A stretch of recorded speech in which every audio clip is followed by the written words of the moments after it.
Assalamualaikum warahmatullahi wabarakatuh. Di sini saya Muhammad Amiruddin dari kelas Teknik Industri 2A ingin menjelaskan tentang UAS yang diberikan dosen kami Bu Khaira. Dengan soal nomor 1, apa yang dimaksud dengan COD dan BOD? Berilah contoh kasus masing-masing. Yang pertama saya akan membahas COD dulu. COD merupakan jumlah oksigen yang dibutuhkan untuk mengoksidasi zat-zat yang ada pada limbah seperti anomia dan nitrit. Di sini saya memberikan satu contoh kasus, yaitu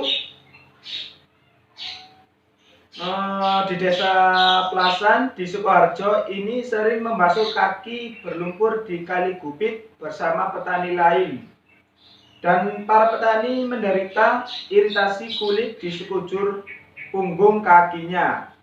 Itu yang bisa saya berikan contoh kasus yang ada di Desa Gubit. Yang selanjutnya saya akan membahas tentang BOD. BOD merupakan jumlah oksigen yang dibutuhkan oleh bakteri untuk mengurangi zat sisa yang ada pada limbah industri. Ini dalam kutipan limbah cair ya.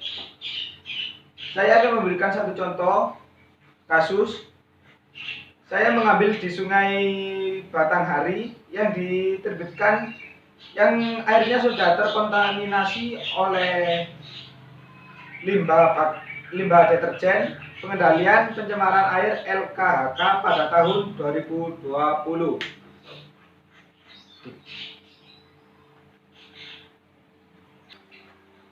Baik, di sini saya akan melanjutkan soal yang nomor 2. Salah satu dampak dari pencemaran udara adalah hujan asam. Senyawa apa yang menyebabkan hujan asam? Jelaskan mekanisme terjadinya hujan asam. Baik, di sini saya akan menjelaskan. Terjadinya hujan asam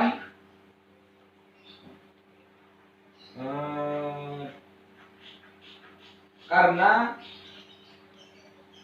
sulfur dioksida dan nitrogen oksida dilepaskan ke atmosfer. Jadi dua senyawa ini akan melepaskan dirinya dan pergi ke atmosfer yang diangkat oleh angin dan arus udara. Jadi kedua senyawa ini diangkut dari permukaan bumi itu oleh udara dan arus angin. Dua senyawa ini kemudian bereaksi dengan air, oksigen, dan bahan kimia lainnya dan membentuk asam sulfat dan nitrat. Jadi senyawa yang sudah keangkat dan sudah masuk ke atmosfer, dua senyawa tersebut akan bereaksi dengan air, oksigen, dan bahan kimia lainnya yang terkandung dalam atmosfer tersebut. Nah, kemudian yang sudah beraksi, sudah tercampur oleh senyawa-senyawa yang ada di atmosfer, kemudian senyawa-senyawa tersebut akan membentuk asam sulfat dan nitrat, dan itulah yang bisa menjadikan hujan asam. Baik, di sini saya akan melanjutkan soal yang nomor 3 dengan soal jelaskan parameter kimia apa saja yang dapat digunakan untuk mengukur kualitas limbah cair dan carilah nilai ambang batas dari masing-masing parameter tersebut menurut peraturan daerah atau standar nasional. Di sini yang pertama saya akan menjelaskan terlebih dahulu ialah BOD yang sudah saya jelaskan tadi di nomor 1. BOD sendiri yang ini itu bisa kita definisikan adalah banyaknya oksigen dalam ppm atau mg per I yang dipergunakan untuk mengurangi bahan organik oleh mikroorganisme dalam kutipan secara biokimiawi. Itu yang BOD. Yang selanjutnya COD.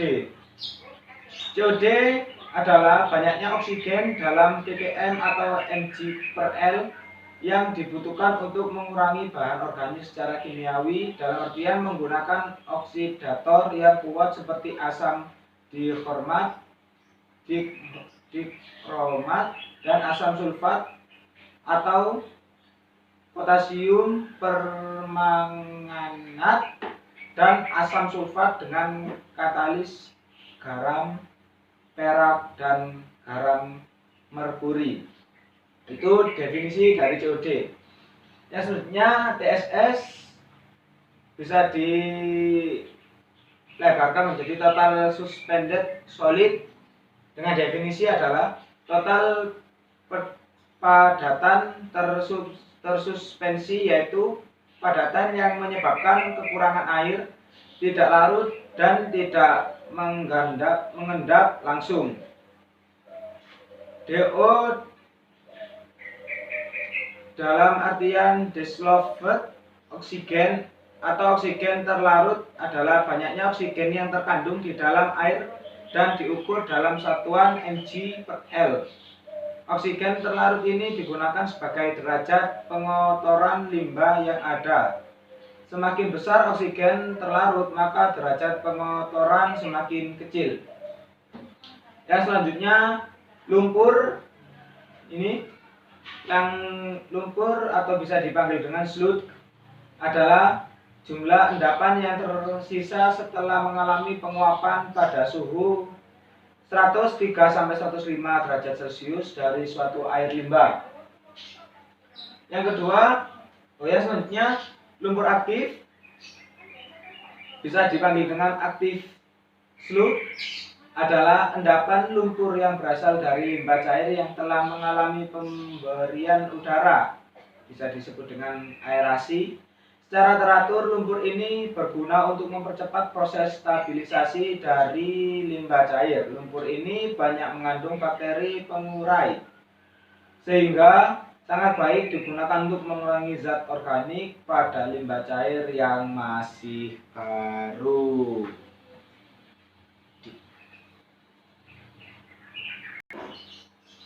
Baik, di sini saya akan melanjutkan soal yang nomor 4, soal terakhir.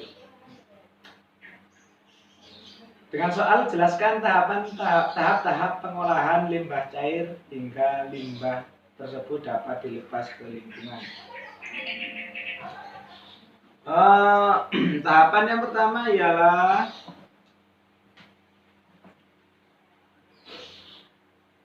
pengolahan primer.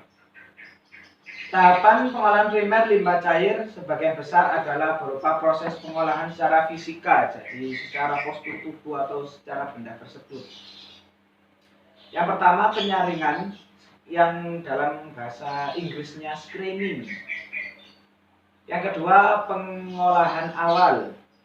Yang ketiga, pengendapan. Yang keempat, pengapungan. Dan sudah saya tulis di sini.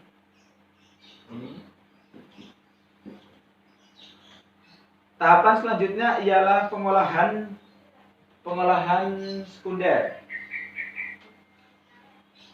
Tahap pengolahan sekunder merupakan proses pengolahan secara biologis, yaitu dengan melibatkan mikroorganisme yang dapat mengurangi atau mendegradasi bahan organik. Mikroorganisme yang digunakan umumnya adalah bakteri aerob.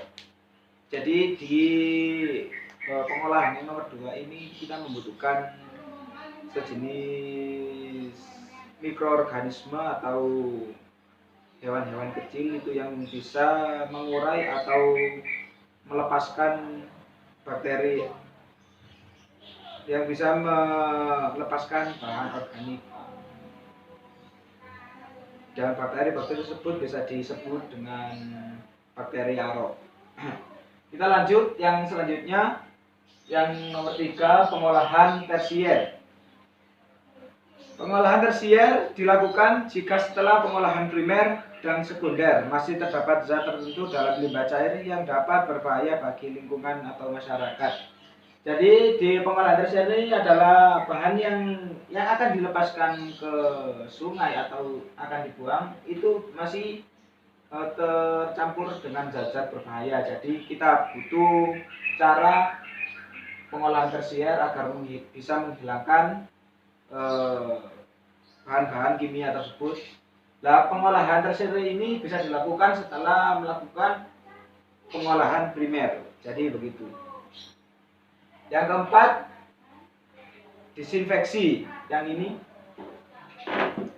disinfeksi adalah atau pembunuhan kuman bertujuan untuk membunuh atau mengurangi mikroorganisme patogen yang ada dalam limbah cair.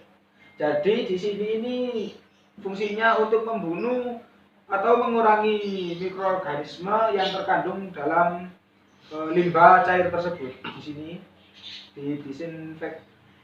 disinfeksi ini tujuannya hanya mengurangi mikroorganisme yang terkandung dalam limbah. Dan yang terakhir, pengolahan lumpur. Pengolahan lumpur, setiap tahap pengolahan limbah cair, baik primer, sekunder maupun tersier, akan menghasilkan endapan polutan berupa lumpur. Lumpur tersebut tidak dapat dibuang secara langsung, melainkan perlu diolah lebih lanjut. Jadi tidak langsung lumpur atau bahan yang akan dibuang berbentuk lumpur itu tidak boleh langsung dibuang ya. Jadi kita harus diolah lagi lumpurnya. Melainkan perlu diolah lebih lanjut. Endapan lumpur hasil pengolahan limbah biasanya akan diolah dengan cara diurai atau dicerna secara aerobik gikostian. Ini mungkin semacam mikroorganisme yang dibutuhkan di cara yang nomor 3, pengolahan tersier. Kemudian disalurkan ke beberapa alternatif, yaitu dibuang ke laut atau ke lahan pembuangan yang bisa disebut dengan landfill, dijadikan pupuk kompos atau dibakar. Jadi ada pula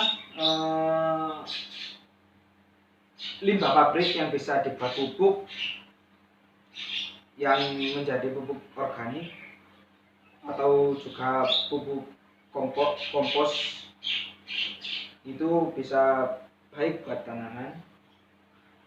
Jadi itu saja yang bisa saya sampaikan. Kurang lebihnya saya mohon maaf. Wallahu muwaffiq ila aqwamit thoriq. Wassalamualaikum warahmatullahi wabarakatuh.